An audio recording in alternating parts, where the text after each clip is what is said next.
Hai, assalamualaikum warahmatullahi wabarakatuh. Dengan saya Bambang. Kita mulai belajar dan bermain untuk supaya kita menguatkan diri kita menjadi siswa yang hebat, siswa yang pintar, siswa yang punya etika, siswa yang punya sopan santun, siswa yang membangun diri menjadi masyarakat Indonesia yang lebih baik lagi. Anda adalah generasi penerus bangsa yang siap menjadi pengganti-pengganti generasi yang sudah. Generasi yang akan datang adalah kalian. Jadi siap-siap kalian adalah menggantikan kami menjadi pemimpin-pemimpin bangsa Indonesia yang jujur, adil, dan makmur. Ingat, jangan korupsi. Ayo, kita mulai belajar geografi.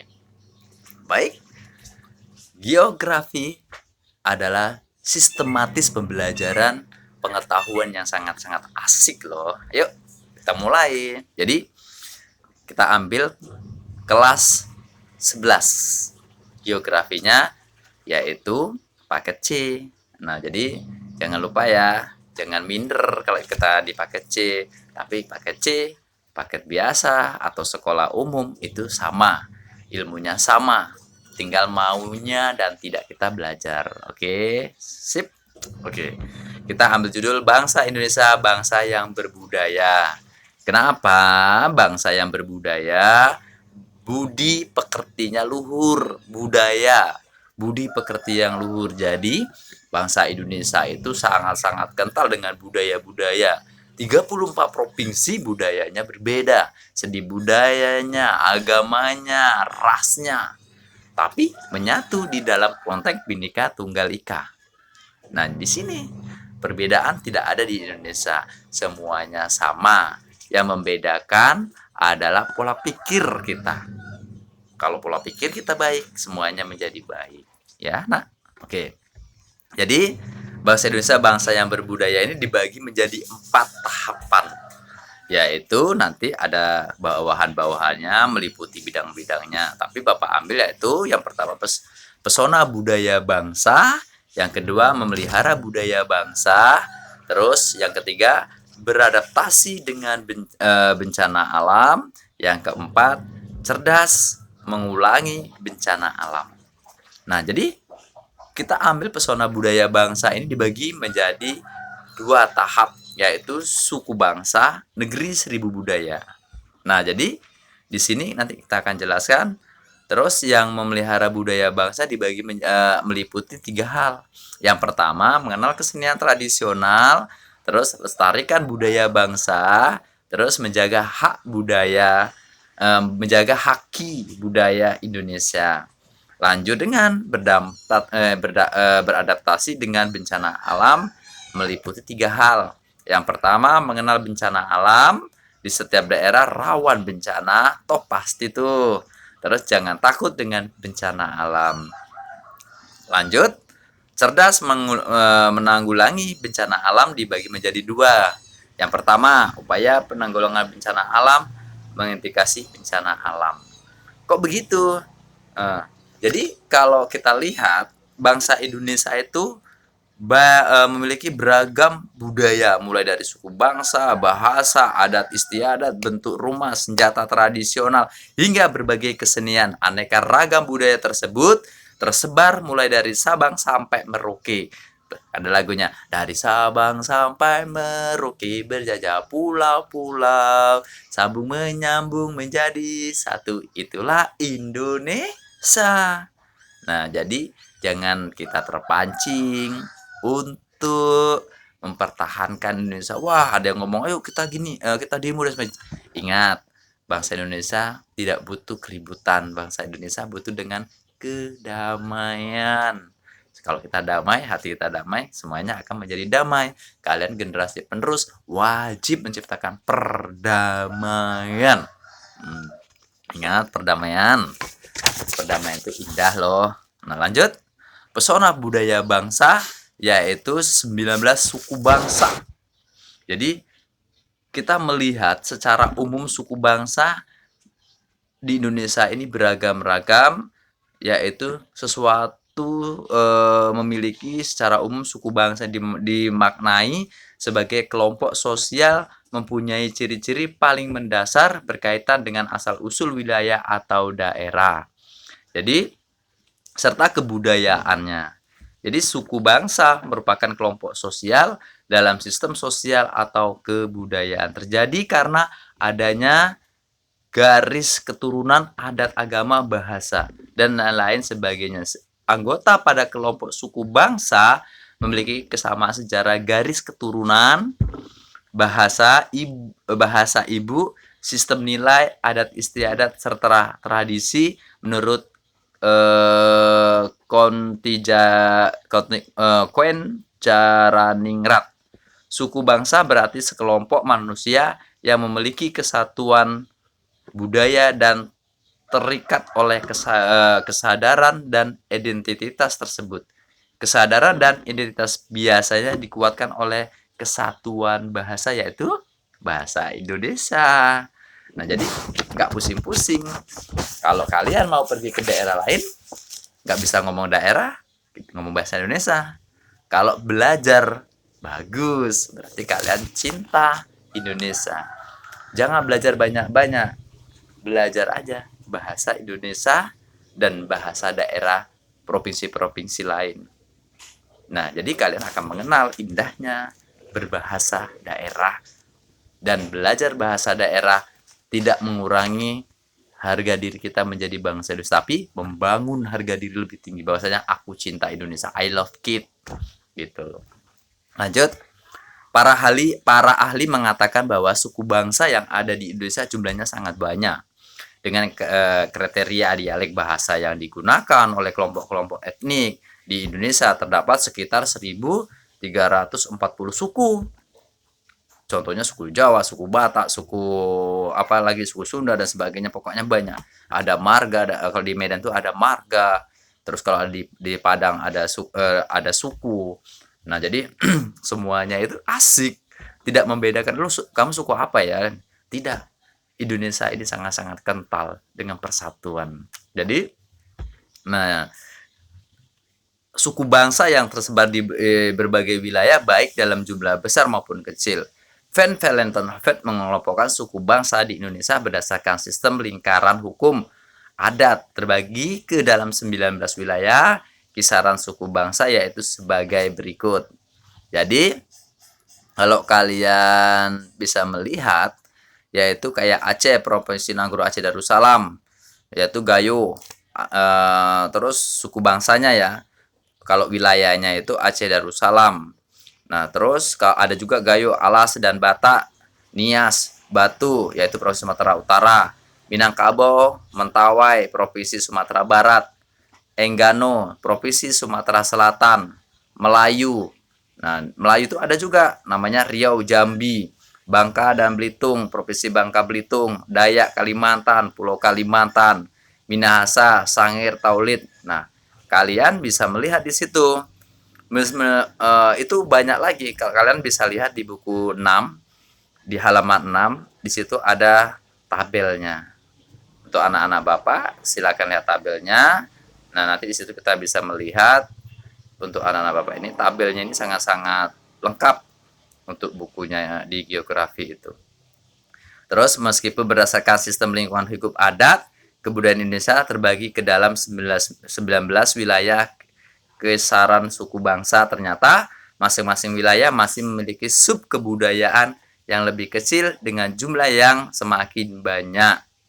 Nah, terus tengok halaman 6, habis itu halaman 7, tabel-tabelnya persebaran suku sampai ke halaman 8. Jadi, kenapa Indonesia banyak suku-sukunya? Karena memang itu adalah sudah terjadi dari turun-menurun nenek moyang kita. Jadi jangan bertanya, dari mana sukunya, tidak. Ada yang namanya perkawinan silang antara orang Batak dengan orang Jawa menikah, orang Flores sama orang Jakarta dan sebagainya lah, banyak lagi itu. Itu yang namanya kolaborasi budaya dan menanamkan rasa cinta tanah air Indonesia. Negeri seribu budaya. Kenapa Bapak katakan ada negeri seribu budaya? Kita sering menyebut kata budaya, tapi apa sebenarnya budaya itu? Kebudayaan dapat diartikan sebagai hasil cipta, rasa, dan karsa manusia dalam suatu masyarakat dan diteruskan dari generasi ke generasi melalui proses inkulturasi atau pembelajaran budaya. Nah, jadi di sini budaya itu diturunkan oleh keturunan-keturunannya. Jadi keturunan inilah yang bisa membuat masyarakat dari daerah itu untuk mencintai budayanya. Seperti itu. Nah, lanjut, rumah adat. Dan kita juga mengetahui bahwasanya setiap provinsi atau setiap suku mempunyai rumah adat masing-masing dengan budaya yang beda-beda. Kalian bisa melihat halaman 10, 11 di buku catatan kalian. Banyak kali tuh suku-sukunya, rumah-rumah adatnya. Nah, terus di situ juga ada yang namanya upacara adat daerah di Indonesia itu banyak juga. Salah satunya Pai Cicap, Buang Jung, turun nyambut, Laksa, Kasada. Nah, itu daerah kalau Peu Cicap itu daerah Aceh, terus Buang Jung itu Bengkulu, turun nyambut itu Banten, Ngelaksa Jawa Barat, Kasada Jawa Timur. Nah, itu banyak kali nama-nama upacara, nama-nama adatnya. Terus ada juga seni musik tradisional yang sering kalian lihat di televisi maupun di perumahan kalian, itu adalah seni musik tradisional. Apa harus ditinggalkan? Tidak. Itu harus kita kembangkan dengan kolaborasi untuk mengembangkan budaya Indonesia. Apalagi ada juga seni tari tradisional. Banyak seni tari tradisional di daerah kalian. Ada kuda lumping, ada tari persembahan, ada macam-macam tari reo. Pokoknya banyak tari-tarian di Indonesia. Kalian bisa melihat dari halaman 14. Itulah pengembangan-perkembangan yang memang harus kita pelajari dan kita ikuti. Karena apa? Itu adalah budaya peninggalan nenek moyang yang harus kita lestarikan. Lanjut dengan seni rupa tradisional. Seni rupa tradisional banyak. Kita lihat bisa halaman 14 sama halaman 15. Nah, di sini seni rupa tradisional yang terkenal di berbagai penjuru dunia. Dan jangan heran kalau kegiatan-kegiatan seni tradisional kita, budaya-budaya kita sudah dikenal di dunia maupun internasional. Terus apalagi? Apa Pak bedanya internasional dan dunia? Internasional itu sama juga sama dunia. Lebih memahami, oh di dunia kata kita. Tapi pada dasarnya memang seni kita, budaya kita sudah dikenal oleh dunia. Terus apa yang harus kita siapkan? Mempertahankan budaya-budaya kita menjadi lebih hebat. Terus ada juga senjata tradisional. Kenapa? Apa itu Pak senjata tradisional? Yaitu senjata merupakan alat yang digunakan untuk mempertahankan diri. Senjata dibuat untuk melindungi diri dari serangan musuh, baik itu musuh dari kelompok lain maupun serangan binatang buas.